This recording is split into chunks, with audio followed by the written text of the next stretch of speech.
बिस्मिल्लाहिर्रहमानिर्रहीम। अस्सलाम वालेकुम वरहमतुल्लाहि वबरकातुहू। आज हम बात करेंगे ख्वाब के अंदर पैसा देखना या पैसा पाना कैसा है। अल्लामा इब्न सीरीन रहमतुल्लाह अलैह ने ख्वाब में पैसा देखने या पैसा पाने की तकरीबन 5 मुख्तलिफ सूरतें बयान की हैं। इनमें से हर एक सूरत की अलग अलग ताबीर बयान की है। मसलन ख्वाब में पैसा देखना या ख्वाब में पैसा पाना या ख्वाब में पैसे को ज़ाय करना या ख्वाब में पैसा हाथ में लेना, ख्वाब में पैसे का गुम हो जाना, ख्वाब में पैसे मिलते देखना वगैरह। अगर आप भी इन सूरतों में से किसी सूरत की या इनके अलावा किसी और सूरत की ताबीर जानना चाहते हैं तो इस वीडियो को आखिर तक ज़रूर देखें।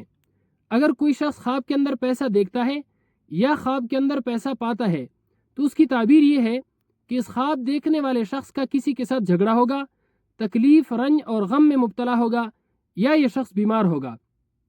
अगर कोई शख्स ख्वाब के अंदर पैसे को ज़ाय करता है तो इसकी ताबीर ये है कि ख्वाब देखने वाला शख्स बेअमल लोगों को नसीहत करेगा, यानी ऐसे लोगों को नसीहत करेगा जो इसकी नसीहत को कबूल नहीं करेंगे।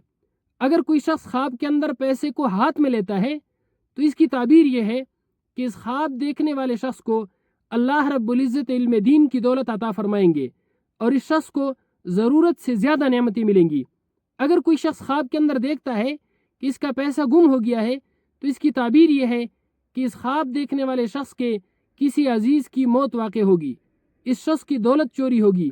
अगर कोई शख्स ख्वाब के अंदर देखता है कि उसको बहुत सा पैसा मिला है तो इसकी ताबीर ये है कि ख्वाब देखने वाले शख्स का बेटा नेक और फरमाबरदार होगा, मालो दौलत इस शख्स की बढ़ेगी, कारोबार में ठीक ठाक नफ़ा होगा।